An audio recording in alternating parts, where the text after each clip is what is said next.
Welcome to The Disappearing Mind, a unique podcast helping you find clarity and support along your dementia journey. Now, join National Dementia Trainer and Coach Dawn Platt for an all-new episode. Welcome to the Disappearing Mind podcast. I am your host, Dawn Platt. Holiday greetings to you and yours during this season. I'm going to continue today a series that I started a few weeks ago entitled Holiday Series, Dementia in the Holidays. And today, I'm going to provide 3 more tips in and around the holiday season. All of these tips may not apply to you at this point, but I hope that many of them do and that they help make the holiday season a little bit more joyful for you and your family. The holidays are different for all of us. They can be a joyous time. They can be an exciting time of new memories, old memories, but they can also be very, very stressful, especially if you're balancing life, balancing work, balancing caregiving for an individual who has dementia. We're going to talk about those things today, not only from my professional experience, but from personal experience that I had being a caregiver and a care manager for my mom who had dementia for over 7 years. Let's go ahead and unpackage this today. I hope that you will share this, write some of these things down, listen to the entire series, and share it with your friends. Today, we're going to get into a few other areas in and around dementia. No matter where you are on the dementia journey, I think this series has offered some tips for you. And if you follow these tips and really take account of the options that you have, I think it's going to help you navigate the holiday season. After all, only you can make your own decisions. And holidays will change. They change for all of us as we age, but different circumstances impact that. For me, this is going to be the first holiday season, Thanksgiving, Christmas, and New Year's, that I am going to experience with my family without my mother. It's going to be different. I'm going to remember, and I may have difficulty navigating certain areas that maybe once I didn't really appreciate, but now I'm going to miss. My mom was a big holiday person. She enjoyed all the holidays with her family, and she did some pretty special things that made the holidays memorable. That was passed on to me. I have passed it on to my children, and my children are passing it on to their children. How about you?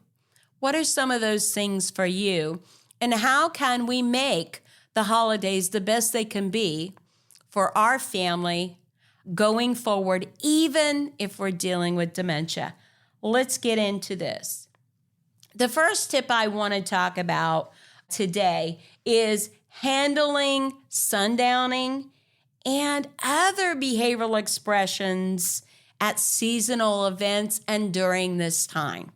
The first thing I want to talk about that maybe you haven't thought about is generally in most areas of the United States, and if you're listening in another country, which I know that I have listeners in other countries, there is going to be this time, and it may not be the holiday time that you experience this, but here in the United States, we have daylight savings time, and typically it gets darker earlier where most people live during this time of year. We have less daylight available to us during the waking hours, which has a unique impact on dementia and sundowning and behaviors, and that is natural lighting.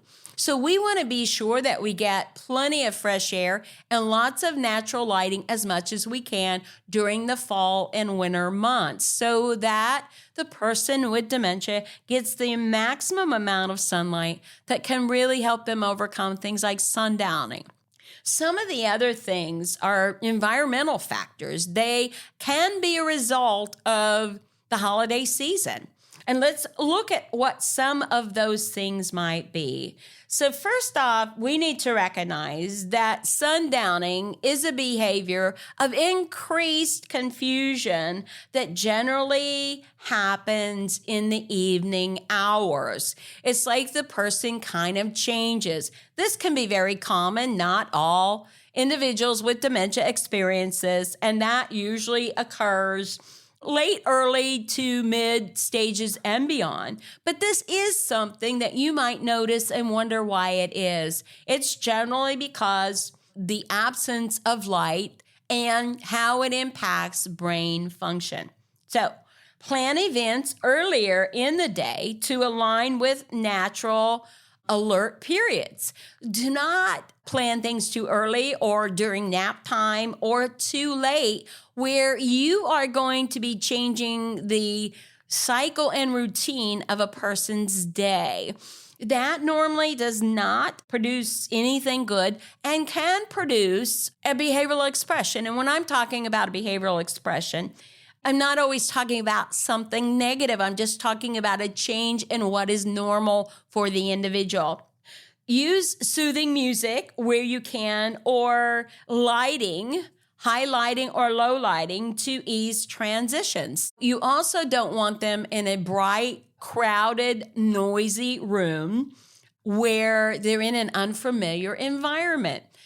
People with dementia have to process what their reality is and what their environment is at the same time. And that can become very difficult for them to do. And they may not be able to process that well in some hours of the day and sometimes. In other settings, you may not notice a difference at all. But be aware that that could impact changes in their behavioral expressions. Sundowning, again, is triggered or can be triggered, and behaviors can be triggered by simply changing the stress environment or the environment that a person is in, such as putting them in an unfamiliar environment with unfamiliar activities, with unfamiliar people. That's a lot to process for children. It's a lot to process for adults, and it's certainly a lot to process for the individual who's coping with dementia. Managing sundown or other behaviors, one of the things that you want to look for, especially during gatherings, events, is watch for the triggers.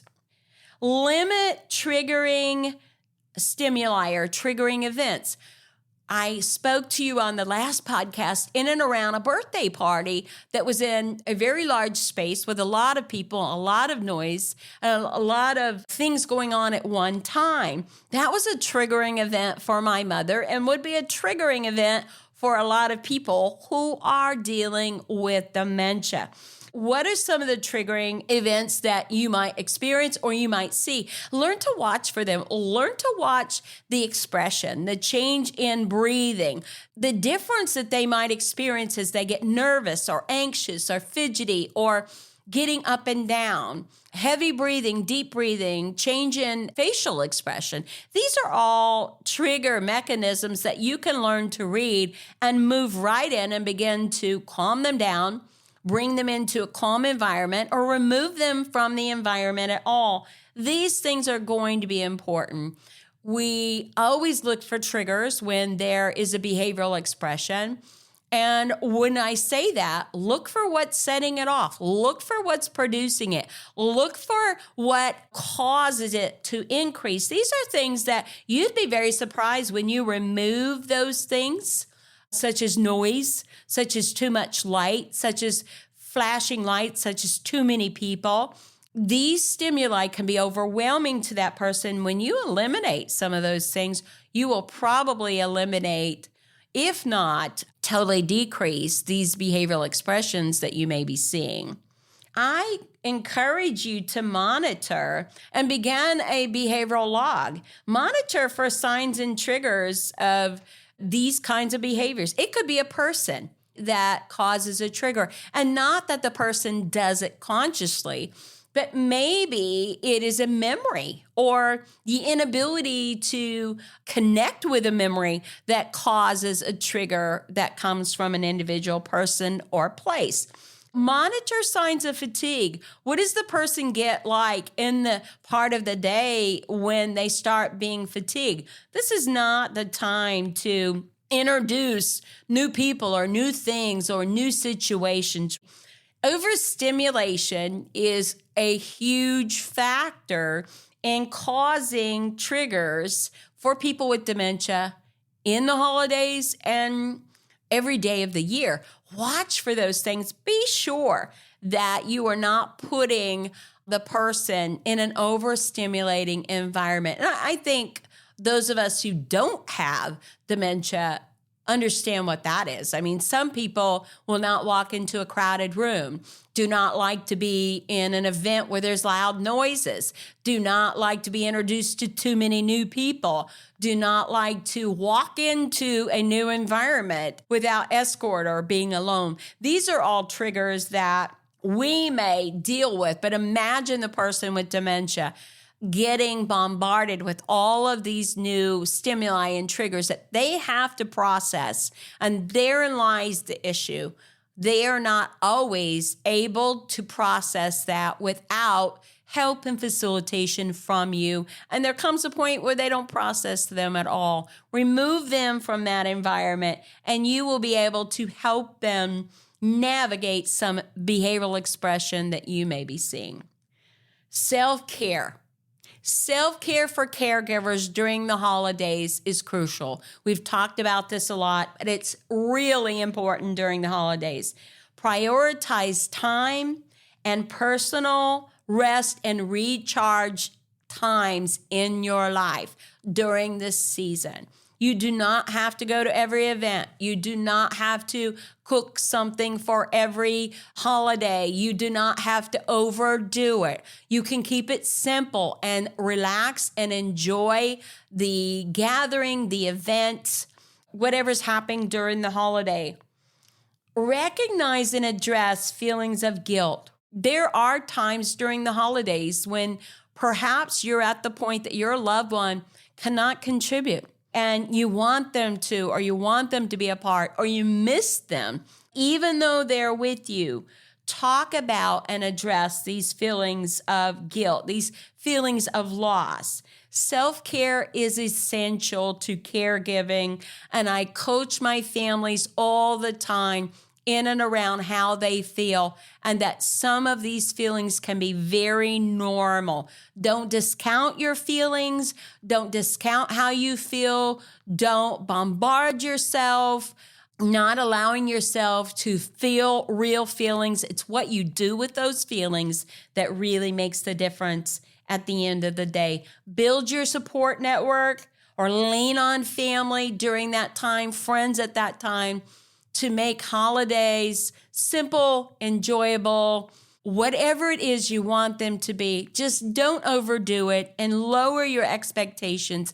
With caregiving, you're not going to be able to keep the pace that you once did, and there's no reason that you need to do that. Give yourself a break this holiday season and enjoy the things that are most important to you. I want to talk to you more about holiday stress, whether it's gift giving, gift wrapping, being there with everything. It's important that the stress that you have, the anxiety that you have in and around the holidays as a caregiver will transfer to the person you're caring for. They are going to pick up, to whatever degree, the anxiety and stress that you're feeling. Be sure that you take walks, you take a break.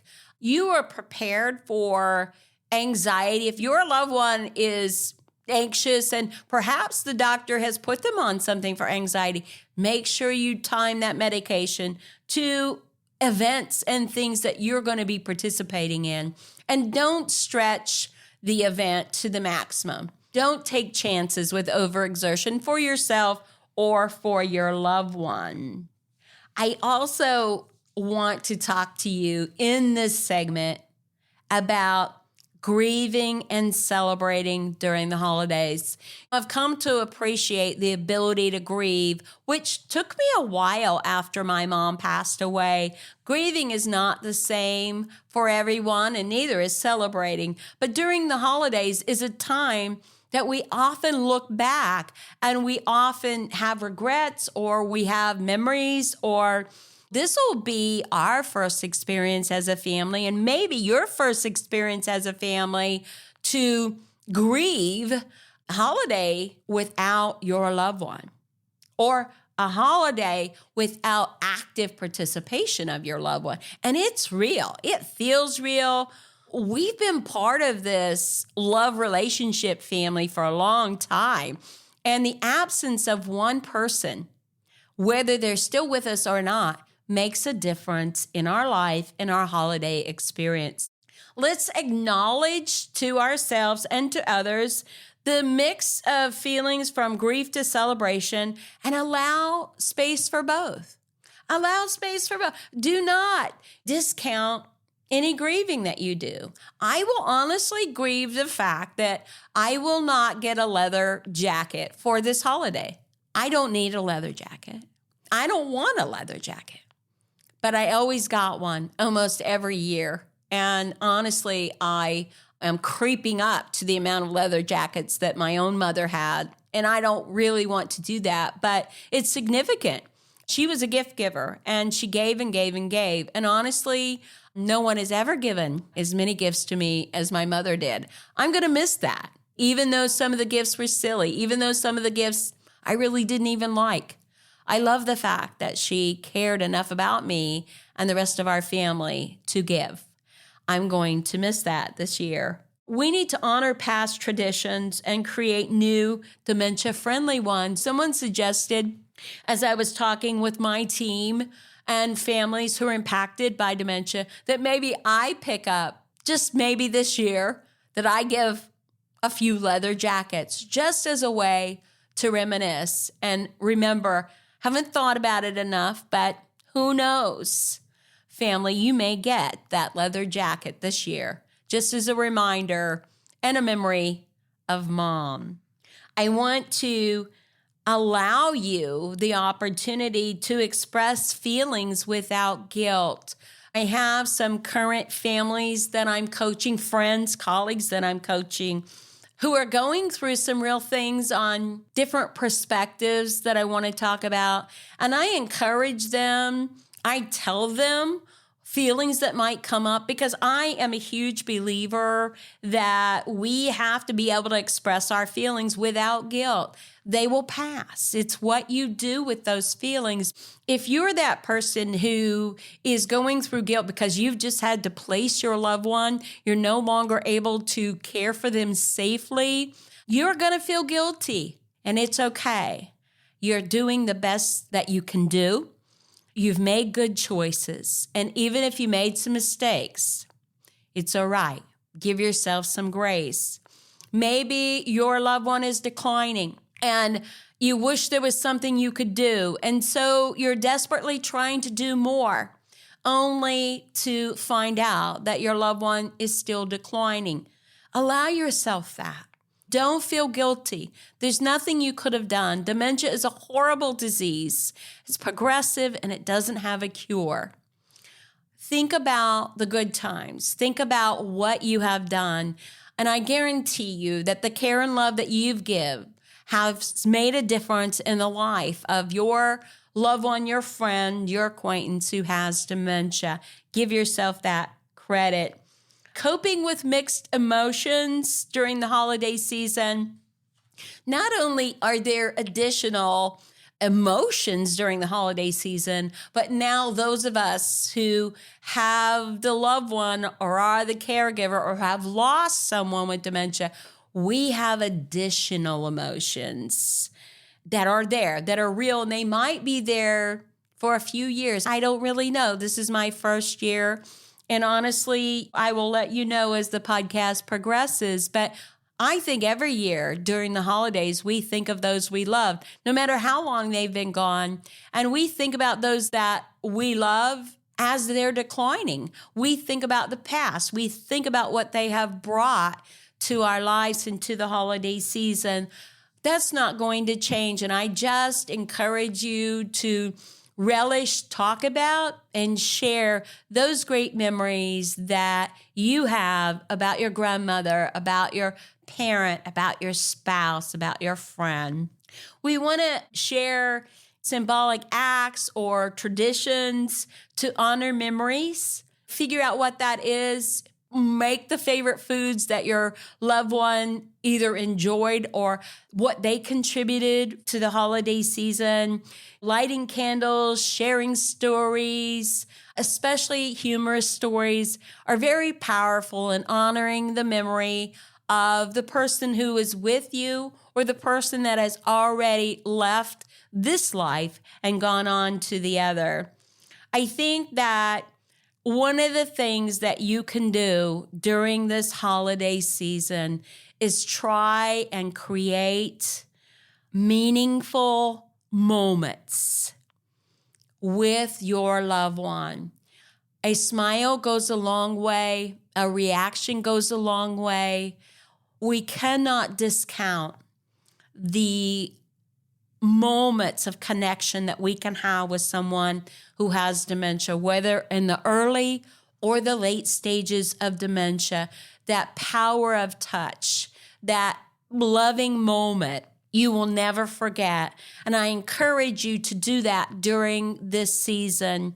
After all, this season really is about family. This season is about love. The season is about moments that we have experienced in our life from the time we were born until the time that we pass away. And I hope that during this holiday season that these tips have really brought you a perspective on your dementia journey. It's really important to those of us at the podcast that we offer real stories and real tips that are going to help you and your family as you walk this dementia journey. Again, happy holiday season to you and to yours today and tomorrow. Until next time, this is Dawn Platt. Thank you for listening and make it a memorable day. Thank you for joining us for the Disappearing Mind podcast. We hope it's helped you find clarity and support along your journey. Be sure to subscribe to never miss an episode, visit our website to suggest future topics, and share the podcast with friends and family.